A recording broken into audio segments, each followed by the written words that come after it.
All right, so BMW is continuing to refuse to learn anything from Tesla. As a matter of fact, these two companies cannot be going any more of an opposite direction in electrification, just based on the news that are coming out in the last few days. Now, I know that yesterday I made a video comparing Tesla to Volkswagen Group, but if you watch that, you know that this was about how Volkswagen Group is trying to learn and actually hailing Tesla what it's done. That's not the case with BMW, and you probably, I know what you're thinking, Alex, you are getting a little lazy with your thumbnails. You might have a point. I am a little behind on the seasons of Kardashians, but priorities. So let's get back to this, and let's start with what's going on with Tesla. But before that, I still want to give some kudos to BMW, because the reason we're even talking about this right now is because they are moving somewhat forward with electric cars. So it's all within the context of the electric car revolution. So we're excluding companies that, like Toyota, for example, that took a perfectly good all-electric car, made a plug-in hybrid out of it, and called it a progress. But I have plenty of Toyota sucks at electric cars videos on my channel, so if you haven't subscribed, definitely do that. But there are tons of them in the library. All right, so let's start with the first news. And this is that the Model S and Model X has gotten an over-the-air update which extended its range. Now, I want to specifically concentrate on the Model S regular version because it's the longest. It has the longest range of any electric car ever made. Right now, it was at 370 miles, and now they've added extra 3 miles, so now it stands at 373 miles. But you're asking, well, Alex, how is this even important? It's just extra 3 miles. It's just such, it's just so little, and it is, and that's why it's so big. Because Tesla did not need to do this. No one's trying to. No one's even close. Even the hydrogen fuel cell Mirai is not even close to them. So they didn't really need to do that. But they did. They did so with the over-the-air update, and this is the contrast that I'm talking about. This is Tesla pushing the envelope. This is Tesla's trying to get better. This is Tesla's trying to stay ahead of everybody, even if it's just a few extra miles. I mean, there I'm sure engineers and technicians that had to work on this extra 3 miles. Now, by the way, they are still promising that a bigger update that Elon promised during the earnings call that will boost the power, but this is kind of just like a free preview, if you will. By the way, if you're watching me live on Patreon, welcome, and if you want to figure out how to watch me live and be the first ones to learn about all of this, go to the description of this video. Otherwise, you can watch it on YouTube the next day. All right, now let's talk about the contrast that's coming out of BMW, and we're going to start with their new Mini Cooper that's all electric. We know the stats here, and they're not very good. If you transfer that the range into what projected EPA is going to be, it's only 130 miles and 50 kilowatts top rate for fast charging. Now, they finally announced the price, and it's $29,900. Not really sure why they didn't want to pick up the extra 95, because I don't think anybody complained, but essentially this is the same price as the base price of Nissan Leaf. They kind of get the same incentives all over the place, but even with that price, Nissan Leaf has an extra 31 miles, and they go into 100. Well, I didn't do the math right, obviously. Even though I'm Russian, I should be good at this. Extra 21 miles, because it's at 151 miles that they're rating the lowest, but they can go to 225, where Mini Cooper does not even have an option of an extended range. Now, some of the publications are really losing their crap over this and publishing articles like this one from TechCrunch, talking about this one with some really weird praises for this car, which I don't understand. So if you're a fan and somehow you just let me know in the comment section. But here's what they said in there, and it says the Cooper SE can manage a 0 to 60 miles per hour time for 6.9 seconds, which will probably feel plenty fast and fun.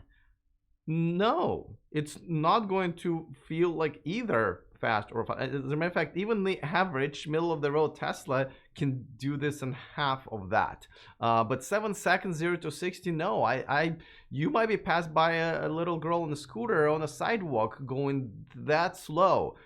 So I don't understand how TechCrunch reporters can even suggest that. I mean, they keep going. They're also saying how it's going to have Apple CarPlay capability, which to me just means that it won't have, they're not going to be capable with Android, which most of the world has, by the way, and it's going to have to up to 50 kilowatt DC-based fast charging. And by the way, if you already have a tiny little range, and I know it works for people, like I only drive 40 to 50 miles every day. Like I have a plug-in hybrid in my Volt, has 50 miles, and it's plenty. I rarely gas my car, only when I go a long distance. But you know, in this case, if it's your main car, you need to either have a gas extender or you have to be able to charge relatively fast. But even with the upcoming Electrify America network here in the United States and Ionity in Europe, you're just not going to be able to make it to the next fast charging location. Even next year, when it's going to grow much bigger and faster. So that's just kind of a moot point. So I don't understand the price on this one. I think it's way too high, even after all incentives. And by the way, some people reporting, oh, it's going to be under 20,000 with some of the incentives. The only state that gives that incentive, which is $5,000, is Colorado. In that state, yes, you can have this car for like 18,000. But again, I still don't know why you would, because even the Tesla, it's a Nissan Leaf, would still be a better deal. And yes, I would probably throw another $5,000 at it and get a very basic a Model 3 or used Model 3 from the inventory side. All right, now let's talk about another news coming out about BMW i3, which we all kind of pronounced dead the other day, but there's a little caveat. And before I tell you that, of course, a quick reminder that this video and this channel is sponsored by Byton. Check out their all-electric SUV, beautiful outside, beautiful on the inside with all of the amazing screens, and join myself and over 50,000 of other people who reserve this car because it's absolutely free to reserve one, and it takes about a minute of your time. So if you haven't, go to the description of this video and reserve your Byton today.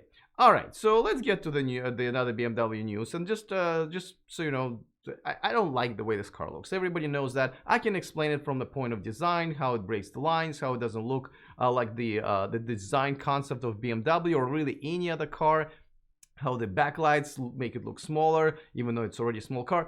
I can go on and on and on. And by the way, Tom Moloughney of Inside EVs, who is a regular contributor here, we might just talk about this this coming Saturday. So if you haven't subscribed to this channel, just for that alone, I think you should.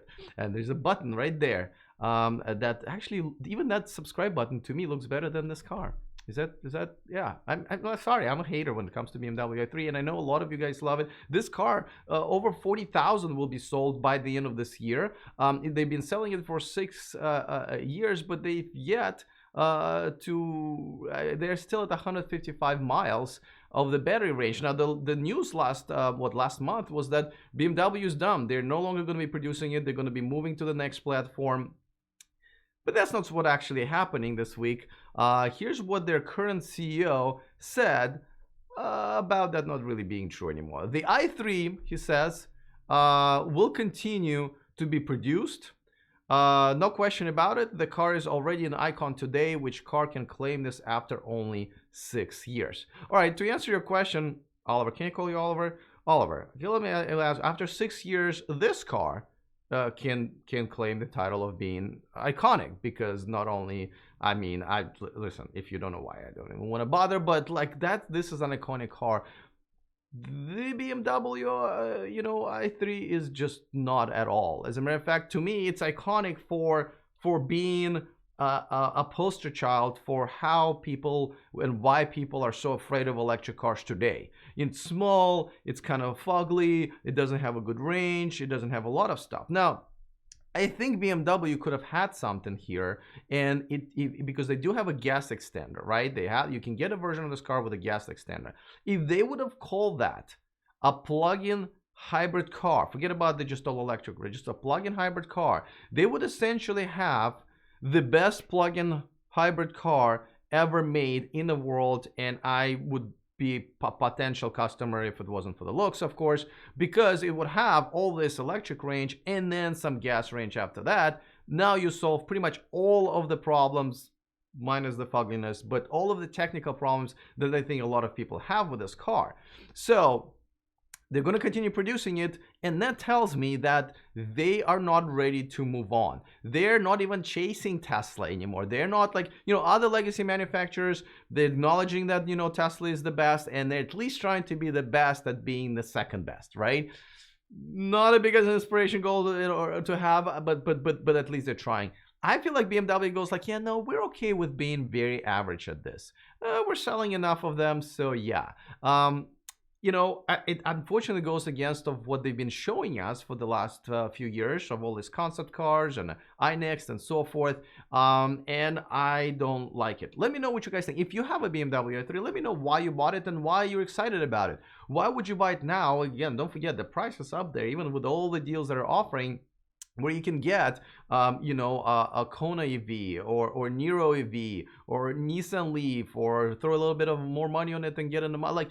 I feel like there's like 6 or 7 other cars that are just better than this one for less or the same amount of money that you would pay otherwise. So let me know in the comment section. By the way, quick shout out to Caesar and Laura Flores, who became new Patreons. Thank you so much for supporting my channel. I'm a full-time YouTuber, so you guys are helping me essentially, live and eat and breathe and drink. So I appreciate that.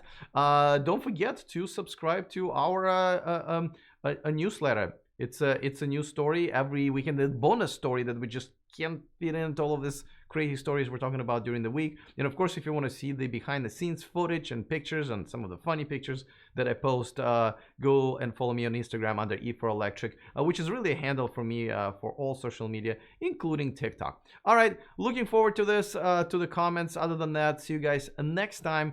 Other than that, stay charged.